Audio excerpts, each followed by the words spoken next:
Seigneur soit avec vous.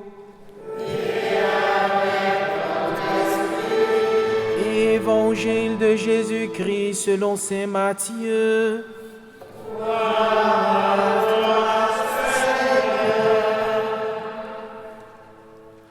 En ce temps-là, Jésus disait à ses disciples, « Si ton frère a commis un péché contre toi, va lui faire des reproches seul à seul. S'il t'écoute, tu as gagné ton frère.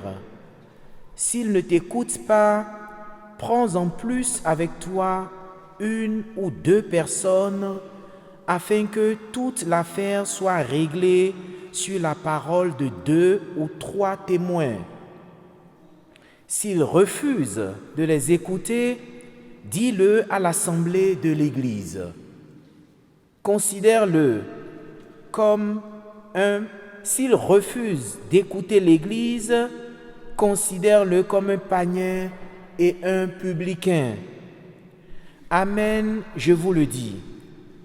Tout ce que vous aurez lié sur la terre sera lié dans le ciel, et tout ce que vous aurez délié sur la terre sera délié dans le ciel. Et pareillement, amen, je vous le dis, si 2 d'entre vous sur la terre se mettent d'accord pour demander quoi que ce soit, ils l'obtiendront de mon Père qui est aux cieux. En effet, quand 2 ou 3 sont réunis en mon nom, je suis là, au milieu d'eux. »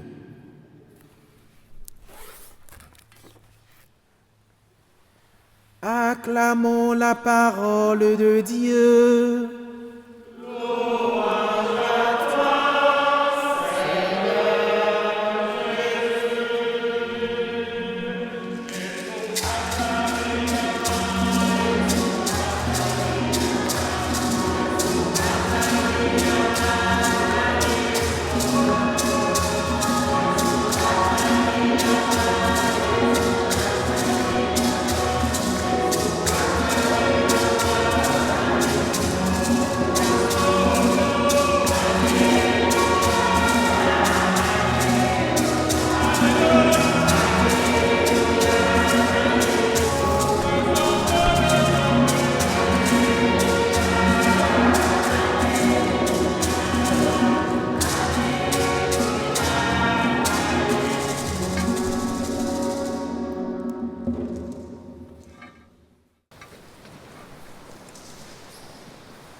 Frères et sœurs ici rassemblés,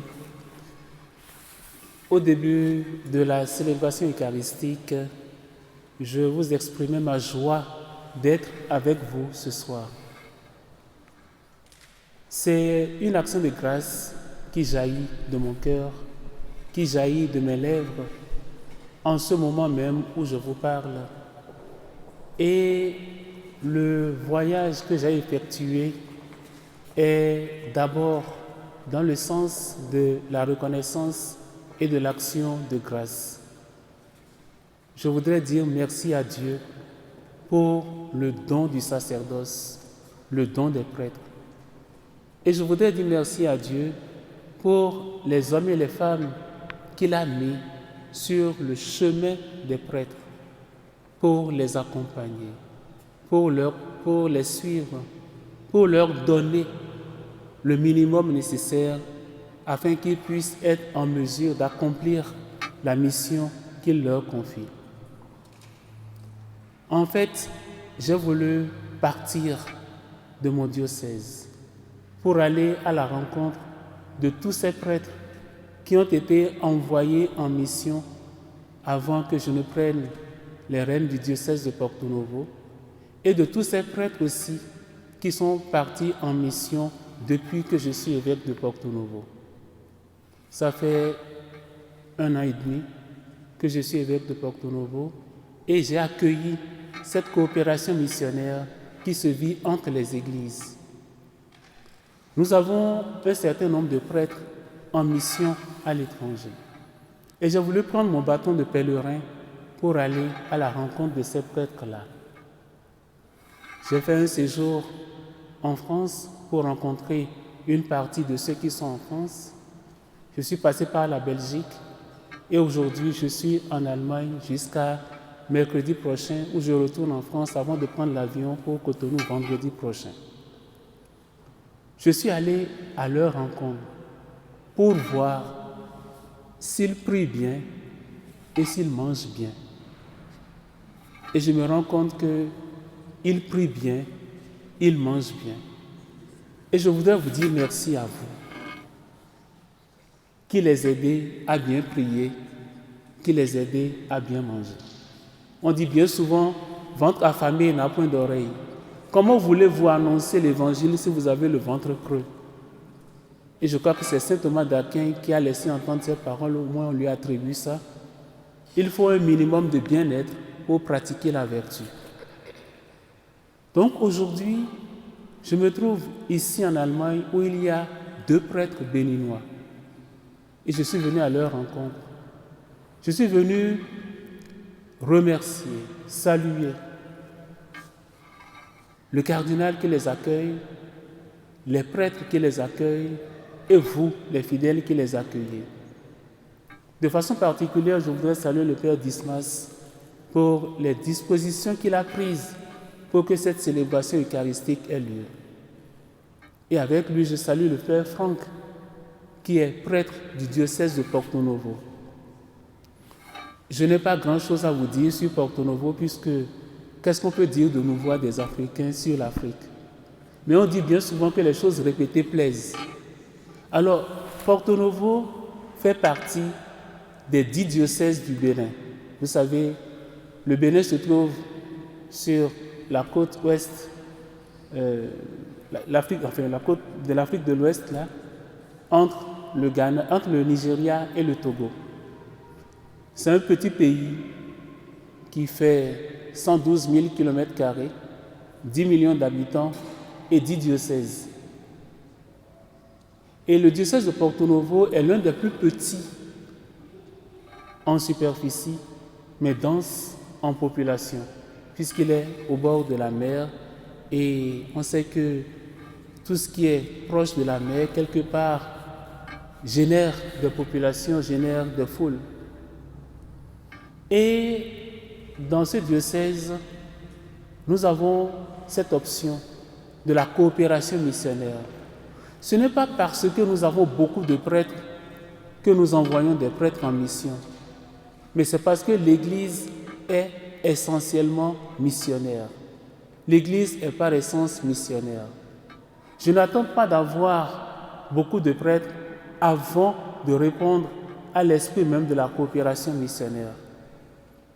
Des missionnaires sont partis de l'Occident pour annoncer la bonne nouvelle au Bénin il y a 150 ans. Mais aujourd'hui, nous aussi, nous devenons missionnaires selon la recommandation du pape Paul VI à Kampala en 1969 quand il disait « Africains, soyez désormais vos propres missionnaires ». Donc aujourd'hui, nous avons besoin de comprendre que la coopération missionnaire n'est pas unilatérale, mais elle est bilatérale. Autant nous avons reçu, autant nous devons donner. Et je vous invite à prier pour les prêtres que nous envoyons en mission.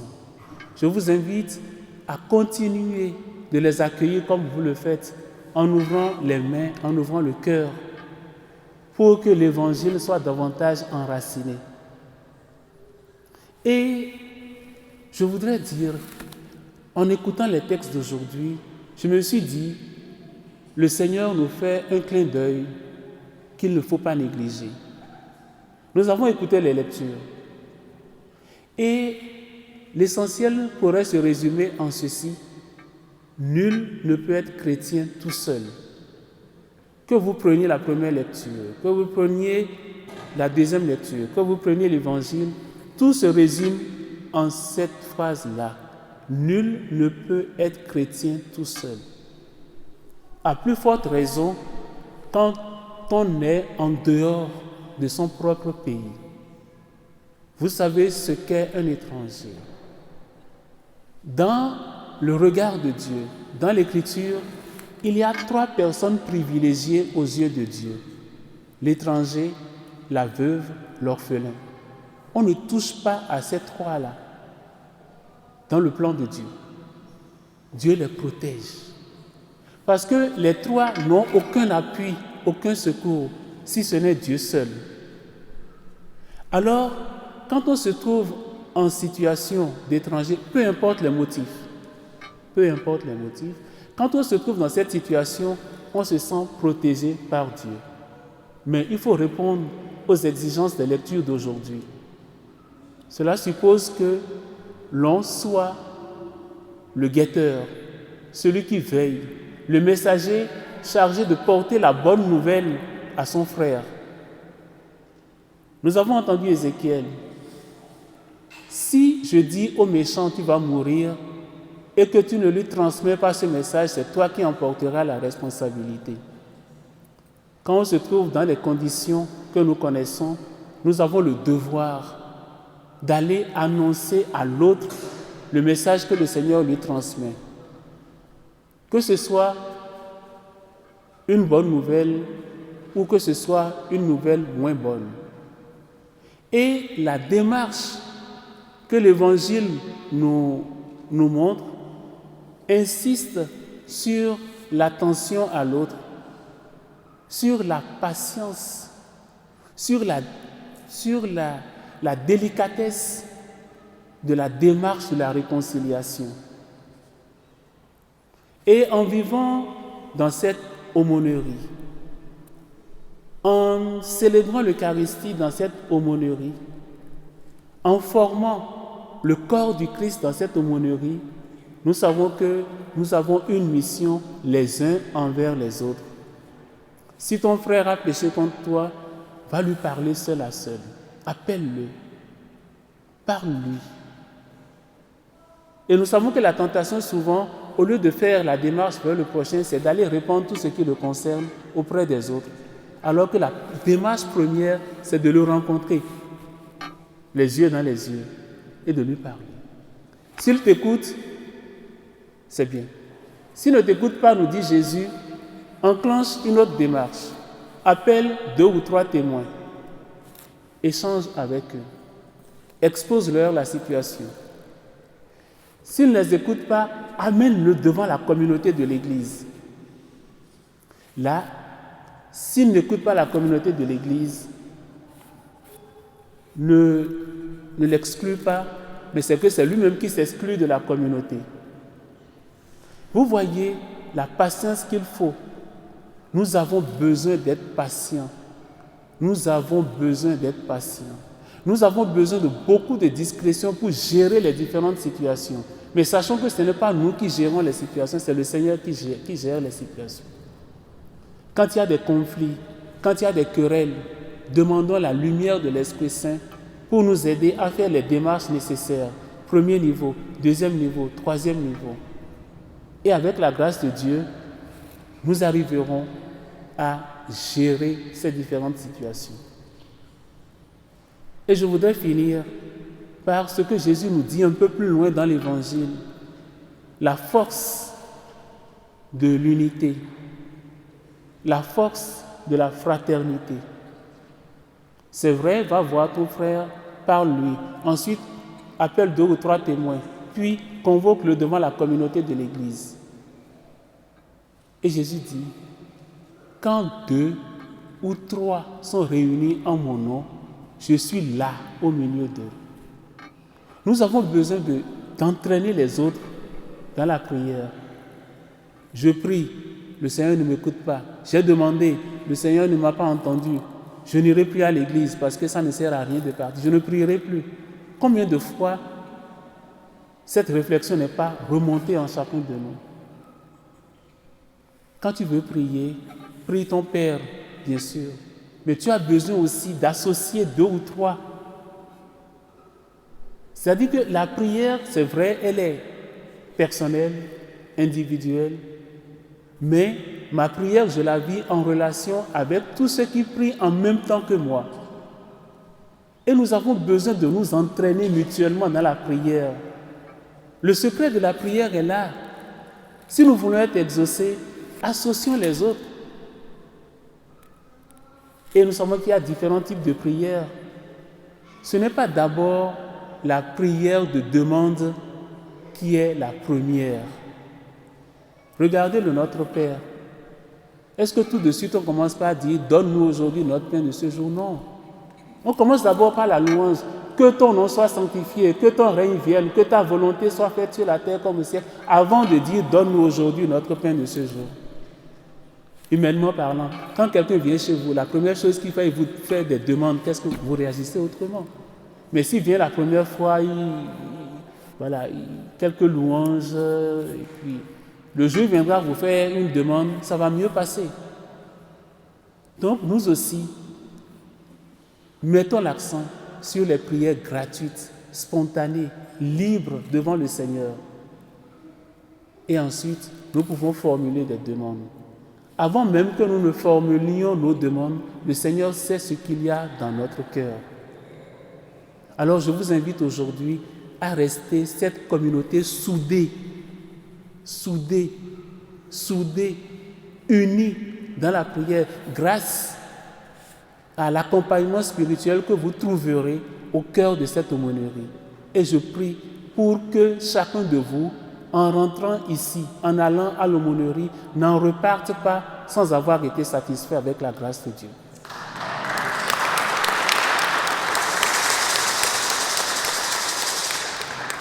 Je peux vous dire que je prie pour vous.